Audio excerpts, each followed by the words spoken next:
still with better chances for black.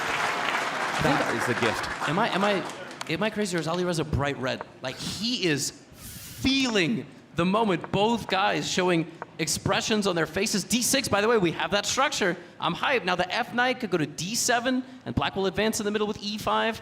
There's some very interesting nuances here, and these games can get very locked. I really like these positions for black, although white does have a nice space advantage. Yeah, this is tense. Wow, it's so level right now. It's so balanced. Both sides have lost on time now. Both sides have been panicking. Magnus shaking his head. Both sides have now played the BOGO-INDIAN as black. And we see the Connect 4, the pawn center, challenged, though, with E5. Exactly what you were describing there, Levy. And the question is whether white wants to keep the tension or block it up. Two very different modes of action here. It looks really restricted, by the way. Magnus just... I think, and I'm sure you've talked with Magnus about games before, I'm sure he could go 6 hours, 12 hours, maybe 2 weeks thinking about a game and moments in a game. He's thinking about the game. Exactly. And the reason he won on time, just for everybody confused, is Alireza's clock hit 0. But also because he didn't have a check. There was no obvious move, and when the knight protects the king, the knight is the best defender against the queen. And Alireza just couldn't figure out a plan, but Magnus knows he might have gotten away with something. Yeah, his king was living life on the edge, and he survived Magnus. That's the type of scramble where I would have thought Alireza's the favorite. That time it just happened to go the other way. That's how close these two are in all time formats. That felt like a bullet match, that finish. But really high quality up to that point with the positional queen sack, the way that Alireza was maneuvering with his queen. For now, though, it is white with a space advantage, but pieces coming off the board, alleviating that cramping that black otherwise might be suffering with. And I'm expecting him next to bring his knight into the center, maybe after c6, and solid enough for black, but I think most players would choose white and the nice pawn center here. This is why I like the setup with black, because white does get a lot of space, but it's not so simple to then figure things out. And you can just sort of arbitrarily push your pawns. This is a very Firouzja-esque type of game as black. They're both mirroring each other. Yeah. Firouzja plays like this, moves like h5, encroaching on the space. You know, if white plays h3, it's a huge positional error potentially with the dark squares being weak in the long run, but I'm loving this. This is a d4 masterclass. Really, just a masterclass of a match. We haven't had an e4 yet, right? I don't think so. Yeah, this is crazy. Queen's Gambits, Queen's Indians, BOGO-INDIANs, you name it, we've had it. I expect the King's Indian at some point if Magnus is behind. But there we go. The h-pawn is pushing, and you're right. It's like they're adopting each other's styles. They've clearly both come really well prepared to this match. I love it. I hope it's tense all the way down to the conclusion. Like I said, last time it was 6-3 after the 5+1, and then, wait till I read you this stat, in the 3+1, it was 8-2. Oof. Now, obviously, you could be a bit tilted from the 5+1, and then it sort of gets out of control. We need this level sustained, as Magnus has given up the bishop pair to the young opponent, and yet still has an advantage by striking back in the center with d5. Yeah, he needed to be quick, Magnus. It is counterintuitive sometimes, but when you play against the bishop pair, you need to accelerate the play, even at the cost of opening it up. Here, the black bishop was asleep, so some pressure now on the b4 pawn. And structurally, black is doing very, very well long-term with a queenside pawn majority, so d5 makes a lot of sense. Yeah, I don't think he's quite quick enough here, Alireza. Maybe he'll have to close it down. There we go, with c5, at least create a nice home for his knight. But queen to e7, maybe some tactics against the loose bishop. And apparently the wrong move, like maybe black had to go for h3, maybe black needed a more emphatic solution. There might have been knight h5, knight g3 ideas with the queen coming to h4, you know, just clearing things out over there. But in the long run, David, if the queens come off and the rooks come off, white is almost positionally just winning on the spot. You just go knight a5, and black is never protecting that pawn. Exactly. Got to be dynamic, got to be quick. And, oh, h3, there's going to be rook e1 and tactics in the air. Shout out to our younger viewers in the arena, lots of them here in London today. A lot of people cheering for Alireza. I love it. In the UK, folks like chess, maybe even more than football at a young age. Those two things go hand in hand. That's all I did, right? I played soccer, football as a kid. I very quickly realized I was not particularly good. I stuck to the chess. You probably played some sports as well growing up, and then it goes all chess. Exactly. We stick to what we're good at, right? And, oh, yeah. I loved the football, but was never going to make it as a pro. Here we go, bishop f1. Lots of calculation needed. I think knight c4 is maybe also on the radar. Very forcing move, either coming in or forcing white to make some exchanges. But h3's got to be the move you want to play, just to loosen up the white king and make it difficult for Alireza long term. Yeah, but as you said, rook e1 is so nasty because then you can never move. Difficult, difficult decision for Magnus Carlsen. Still got extra time. And the chat poll now saying that 58% Magnus.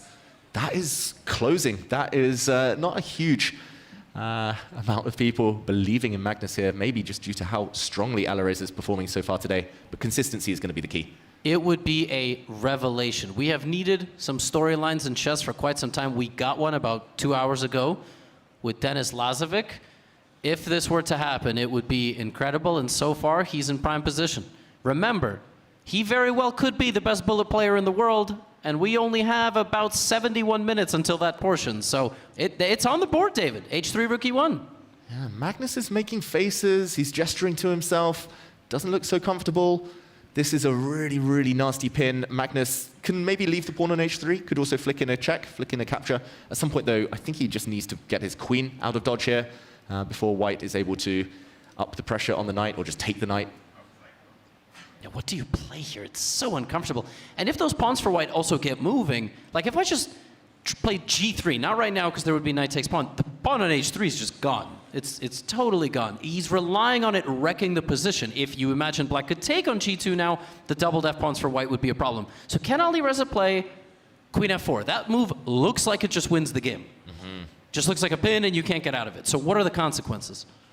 That has to be the one he's thinking about. I'm looking at some queen sacrifices there, like move the knight, try and get in on the back rank. What would happen? Queen f4 is the critical move. It either works very strongly or it backfires. Right, knight d3, Knight d3. queen takes queen, rook takes rook, king, or maybe pawn takes pawn there.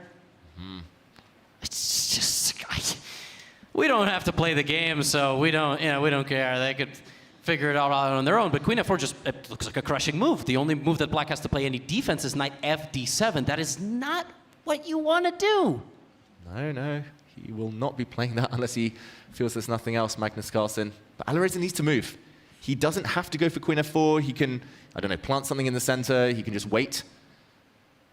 He can trade off if he maybe wants to take it to opposite color bishops, although there black might just have the superior structure. He's under 1 minute, though. Nervous times.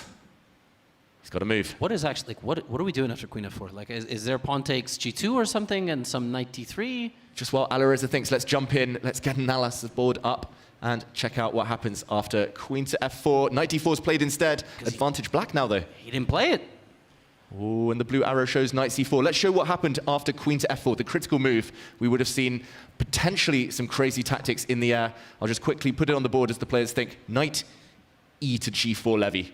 Of course, apparently would win on the spot. Why? Which is crazy after queen takes rook, hitting this bishop, and I'm struggling to understand this. Knight to d2. Apparently just knight to e3 and just breaking through on the back rank. Oh, gh3, knight e3. And you're mated or something? Wait, because you can still play knight e2. What was gh3? In this position, take, check, and something with some knights. I mean, the king would have to go to h4. What? Check it out. Knight takes, king takes, rook g1. Wow, g6 mate. You really calculated all of that? I think he was. I think he was calculating Alireza, but he chickened out, and rightly so. And if we catch up with the live position, Magnus now has a strategic advantage. Look at that white pawn structure. Ugly, and the knight coming in. Yeah, sorry, everybody. We really had to break that down. 11 seconds on the clock. Just this is not a winning strategy. You just cannot get this low on time. Magnus is spoiled for choice here. He can give a check. I mean, maybe with his queen, with his knight. At some point, the other knight's going to come in via f4, replace the queen. Long-term, short-term, it's all Magnus right now. And the clock. Yeah, that's absolutely right. This is dreadful. 2 knights to defend against. Oh, just looks like you're mated soon, but he's just surviving. He's just surviving. The queen coming back, threatening checkmate is a very tempting option right now, but I think white would try and get the queens off as quickly as possible, cling on a bit longer, as you said earlier. Endgames, maybe white has some chances. We'll go after the black queenside pawns. Alireza would love a queen trade. He'd pay money for it. Like, he is absolutely trying to trade the queens any chance he gets, but he can't. Bishop d2, he gives away a knight, but he was going to take back. Knight c2, queen f3. Yeah, this is really tense right now. He does get the queens off, but at the cost of trading off his dark squared bishop there. No more bishop pair. Oh, he had to go knight b3, though. Yeah, why not knight b3? That's bizarre. The knight was dying to go after the black b7 pawn, but... Whoa! Can you play like bishop a6 or something? Something completely crazy there? Or that would've been b5? fun. But look at the white king now. It's just over here. The white king is trapped, and the white knight finally realizing its mistake. It now wants to go for the b7 pawn, but too late. The bishop can just go to e1 and force the white knight back. Maybe the d pawn at some point. That's a passer. This is a totally winning endgame for black despite the material equality. Alireza is making every move with half a second on the clock. Maybe he's going to trick... Oh my goodness, he might have gotten some life here. Whoa, he's back in it. He's holding everything for now, but Magnus still long-term is in charge. He wins a pawn, but at least the white king gets off the edge of the board. But if Firouzja saves this, it is hard not to lock him in as a bullet favorite. Really, Magnus Carlsen has to win this position. Yeah, Magnus on form wins this 10 times out of 10. Especially with the time advantage. But, okay, strange things happen in finals, especially close ones. Alireza is finding the only moves. Magnus is going back, though. He wants the c5 pawn. He wants to keep the white pieces honest. Now, at some point, he can take it now. Right? He was threatening some sort of way to, like, bishop, he's just not fast enough. Now he's threatening to take it. Yep, and he wants to go behind. Alireza flogs another pawn. That's not going to pay off. No, that's not good enough, and he is going to be 2 pawns down. Soon to be 3. There we go. c5 pawn now hangs. 3 pawns is too much. Yeah, you're going to get one of them back, but this could be a draw without the f-pawns. There are positions, believe it or not, where you can have c and d and it's a draw, but this is not one of those positions. Magnus Carlsen is looking at a 1-game lead with about 5 minutes of game time remaining. Exactly. With 2 extra pawns, you either want them far separated, many files between them, or connected, like here, and Magnus gets the win, takes the lead. A very nice positional grind.